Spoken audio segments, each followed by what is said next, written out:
அன்பிற்கு அளவில்லா உள்ளம் படைத்த தமிழ் உள்ளங்களில் குடிபுகுந்திருக்கின்ற தமிழகத்தின் நாளைய முதல்வராக அரங்கமைப்பு வென்ற தமிழனை ஈண்டெடுத்த தலைவர் கரூர் மாவட்டத்தில் பிறந்து தமிழகத்தில் மாறுவோம் மாற்றோம் என்ற கொள்கையோடு இன்னைக்கு முழக்கமிட்டு கிட்டத்தட்ட 5 ஆண்டுகளுக்கு முன்பே இந்த வி லீடர் ஃபவுண்டேஷன் தொடங்கப்பட்டது.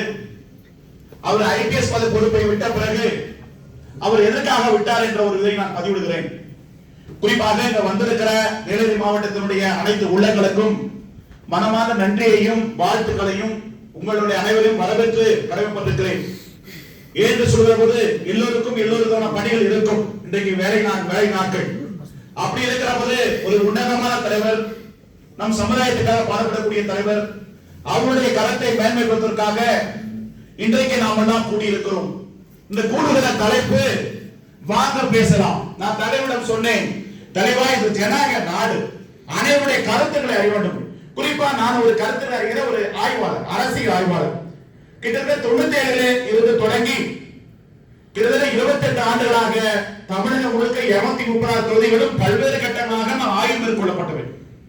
அப்படி இருக்கிற போது உங்கள் மனதில் என்ன இருக்கிறது, உங்களுடைய கருத்துக்கள் என்ன, நாளை சமுதாயத்துக்கு எதை கொண்டு செல்கிறோம் என்ற நோக்கத்தில் தொடங்கப்பட்ட லீடர் ஃபவுண்டேஷன். இந்த இயக்கம் எதற்காக இருக்கிற போது விவேகானந்தர் அவர்கள் 100 இளைஞர்களை கொடுங்கள், நான் நாட்டை மாற்றுகிறேன் என்று சொன்னார். அதுபோல் அண்ணாமலை அவர்கள் தமிழகத்திலே ஒரு மாற்றம் வேண்டும். அந்த மாற்றம் எப்படி வரும்? இருக்கிற இயக்கங்கள் திராவிடர்கள் இருந்து மாற்றம் அல்ல. திமுக, அதிமுக, தவேக இது மாற்று சக்தி அல்ல. மாற்று சக்தியாக இருக்கக்கூடிய ஒரே தலைவர் நம் தமிழகத்தை நாடாளக்கூடிய தலைவர் அண்ணாமலை அவர்கள். இதை நான் ஆய்வாளராக சொல்கிறேன், அவருடைய ஆதரவாக சொல்ல. கிட்டத்தட்ட 28 ஆண்டுகளாக எல்லோரு தலைவரிடமும் நான் மறைமுகம் ரகசியமாக பேசப்பட்டவன், அரசியலை பற்றி அனுபவங்கள் நிறைய பகிர்ந்து கொள்ளப்பட்டவன். இன்றைக்கு இருக்கிற முதலமைச்சரிடம் கிட்டத்தட்ட 1-1.5 மணி நேரம் இன்றைக்கு கூட்டணிக்கு போறது காரணமே நான் தான். இன்னைக்கு கூட உங்களுக்கு முன்னாடி பதிவிடுறேன். விஜய் அவர்கள் அதிமுக பாஜக கூட்டணிக்கு செல்வதற்கு தயாராக இருந்தார். என்னிடம் ஆலோசனை கேட்டார். அப்போது நான் சொன்னேன், நீங்க லாங் டைம் கேட்கிற தனியார் தான் உங்களுக்கு எதிர்காலம், இல்லைன்னா கிடையாது. எப்படி தேமுதிக விஜயகாந்த் அவருக்கு நடந்ததோ அதே நிலைமை உங்களுக்கு நடக்கும். அதனால் நீங்கள் விழித்துக் கொள்ளுங்கள், தனியார்களுக்கு ஒரு வாய்ப்பு இருக்குன்னு சொன்னேன். என்ன சார் சொல்றீங்க அப்படின்னு சொல்லி கேட்டார். ஏன்னா நானும் லைலா காலேஜ், அவரும் Laila college, most of senior, என்னுடைய சீனியர். அப்படி பாக்குறப்ப அவர் சொன்ன போது என் கருத்தை ஏற்றார், வென்றார். அதுபோல் இன்றைக்கு நான் ஏன் சொல்றேன் சொல்ற போது அன்றைக்கு வாய்ப்பு தலைவர் இருந்தால் அவர்தான், அவருக்கு தான் வாய்ப்பு. இன்றைக்கு தமிழக மக்களையும் மனதையும் ஈர்த்த, பெண்களையும் இளைஞர்களையும் ஈர்த்த ஒரு தலைவர், அது யாருன்னு சொல்ற போது அண்ணாமலை அவர்கள். சாதாரண தலைவர் அல்ல. இன்றைக்கு எல்லா தலைவர்களும் எல்லா கதைகளும் பார்க்கிற போது வாரிசு அடிப்படையில் வருகிற தலைவர்கள். இன்னைக்கு வந்திருக்கிற தலைவரோ சினிமாவின் பால் ஈர்க்கப்பட்ட தலைவர். மக்கள் சக்தியாக மக்களுக்காக குரல் கொடுத்து போராடுகின்ற, களத்திலிருந்து போராடி வென்ற தலைவர் அல்ல, ஒரு எதிர்கட்சி தலைவராக அல்ல. முழுக்க சினிமா பிம்பத்தை வைத்து அந்த அறிவுசார் அரசியலை புகுத்தாம, அந்த இருக்கிற கூட்டங்கள் எல்லாம் அறிவுசார் கூட்டங்களா இல்லாம ரசிகர் கூட்டமாக இருக்கிற ஒரே சிந்திக்காத ஒரு கூட்டம் தான் அது விஜயுடைய கூட்டம். ஆனால் நம் தலைவர் அண்ணாமலை அவர்கள் சிந்திக்க வேண்டும், நாட்டை பற்றி சிந்திக்க வேண்டும், மொழியை பற்றி சிந்திக்க வேண்டும், நாட்டில் இருக்கிற அவர்களை சிந்திக்க வேண்டும் என்ற நோக்கத்திற்காக தான் வாங்க லீடர்ஸ் ஃபவுண்டேஷனில் பங்கேற்றுக் கொண்டு அரசியலை பல பயிலகத்திலே கற்றுக்கொண்டு நீங்கள் முழுமை அடைந்து இந்த நாட்டில் இருக்கிற அவர்களை மக்களும் எடுத்துச் சென்று நல்லாட்சி கொடுக்க வேண்டும் நோக்கத்திற்காக தொடங்கப்பட்ட ஒரே அமைப்பு தான் லீடர்ஸ் ஃபவுண்டேஷன். இந்த இயக்கத்தை வைத்து எத்தனையோ பேர் இலவசமாக பேசப்பட்டார்கள். நான் ஒன்று மட்டும் சொல்கிறேன், இந்திய வரலாற்றிலே சுதந்திர போராட்டத்துக்கு முன்பு இப்போ வரை இயக்கங்கள் தொடங்கிதான் கட்சியாக மாறியது. எல்லோரும் விமர்சிக்கூடிய இந்த 4 நாட்களாக நான் காதுக்கு வருகிற செய்திகள் எல்லோரும் என்ன சொல்றாங்கன்னா, அவர் கட்சி ஆரம்பிக்க மாட்டாரு, பிஜேபி போயிடுவாரு அப்படின்னு சொன்னாங்க. இந்த மண்ணையும் மக்களையும் மீட்டெடுக்க ஐபிஎஸ் பதவின்ற பொறுப்பை விட்டவர் அண்ணாமலை அவர்கள். அது மட்டும் இல்ல, ஐஎம்எல் படிச்ச ஒருவர் 60 லட்சம் ரூபாய் மாசம்பளம், இப்படிப்பட்ட பொறுப்புக்கு வேலை. அப்படி இருக்கிற போது அந்த பொறுப்பை விட்டு நம்ம கர்நாடகாவில போய் ஆய்வு பண்ணி பாருங்க. ஒரு செய்தி சம்பவம், ஒரு பெண்ணை கடத்தி விட்டு அந்த பெண் இறந்துருக்கு. அந்த தாய் கேட்கிறாங்க, என் மகள் போய் விட்டாங்களே அப்படின்னு கேட்கிற போது அந்த இடத்துல அந்த தாயிடம் சொல்றார், இந்த பெண்ணை மகளாக நினைத்துக் கொள்ளுங்கள் சொல்லிவிட்டு இன்றைக்கு வரை அந்த பெண்ணுக்கு கல்வி கட்டணத்தை செலுத்தி பாதுகாத்துக் கொண்டிருக்கிறார் ஒரு உத்தம தலைவர். அது மட்டும் இல்லாமல் கர்நாடக மாநிலத்தில் இன்னொரு சம்பவத்தை சொல்றேன். ஒரு காவல் ஆணையத்தில் மிகப்பெரிய தவறு நடந்து விட்டது. தவறு நடத்தி 40 அதிகாரிகளையும் சஸ்பெண்ட் செய்யப்பட்டு அந்த காவல் அலுவலகத்தை மூடிவிட்டார். இப்படிப்பட்ட ஒரு மனிதர் தமிழ்நாட்டில் ஆண்டால் எப்படிப்பட்ட ஆட்சி கொடுப்பார்? சற்று சிந்திக்க வேண்டும். இங்கே வாரிசு வருகிறார்கள், கொள்கை என்று சொல்கிறார்கள், கொள்கைக்கு இருக்கிறார்கள். ஆனால் தமிழக நலன் சார்ந்து இயற்கை வளத்தையும் பாதுகாக்க வேண்டும். நாளை சமுதாயம் இன்றைய சமுதாயத்தை பாதுகாக்கின்ற ஒரு தொலைநோக்கு பார்வையோடு இருக்கின்ற ஒரு தலைவர் நம்மிடம் கிடைத்திருக்கிறார். அது நமக்கு இருக்க பெருமை. இன்னைக்கு இருக்கிற கலைஞர் எடுத்துக் கொள்ளுங்க, அவருடைய பிள்ளைகள். நான் திமுகவுடைய கிட்டத்தட்ட 90 பள்ளிக்கூடத்தில் மாணவராக இருந்தவன். அதுக்கு சென்னையில் ஆளாக்குள்ள திமுக மாணவர்கள் ராணிமணி கொள்கை கல்லெட்டு கொண்டு சர்வஸ் ஆனவன்.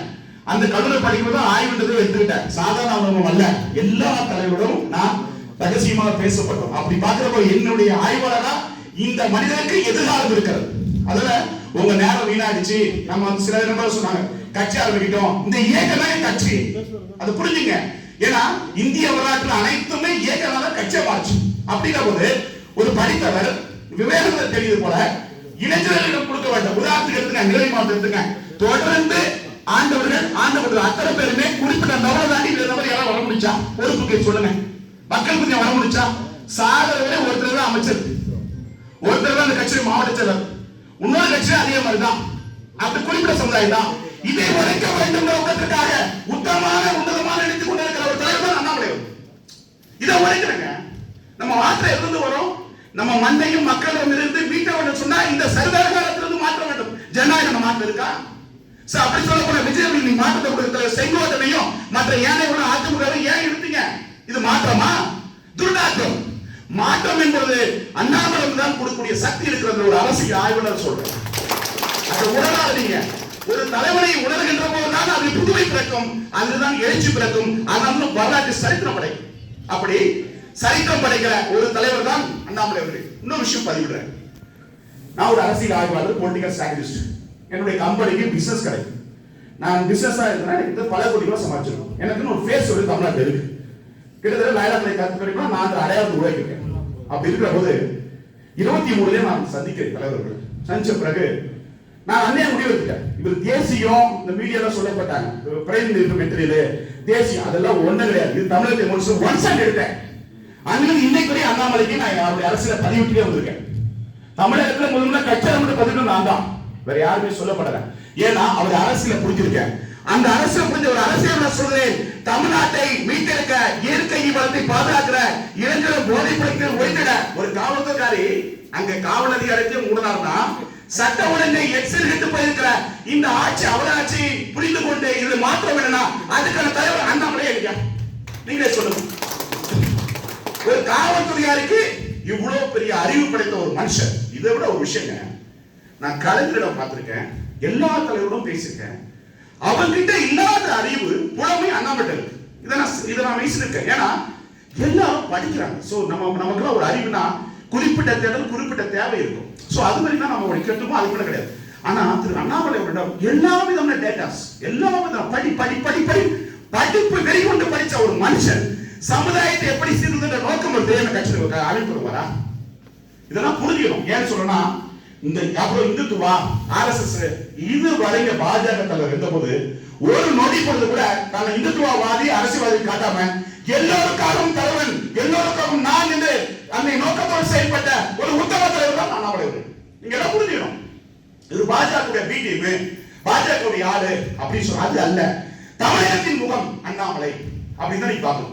இங்க சினிமா ஒரு முகம் கொண்ட ஒரு கூட்டம், அரசியல் அறிவு கொண்ட கூட்டம். இந்த ரெண்டுல சினிமா கூட்டம் வேணுமா, அரசியல் அறிவு கொண்ட கூட்டம் வேணுமா? இளைஞர்கள் மத்தியில் இன்றைக்கு அறிவுசார் கூட்டங்கள் எல்லாம் அண்ணாமலை பின்னாடி கட்சி அனுப்பியிருக்காங்க, காத்திருக்காங்க. கண்டிப்பா ஒரு புரட்சி, ஒரு எழுச்சி, ஒரு தமிழகத்தின் மீட்டாட்சியை கொடுக்கிற ஒரு தலைவர் யாருன்னா அது அண்ணாமலை தான்.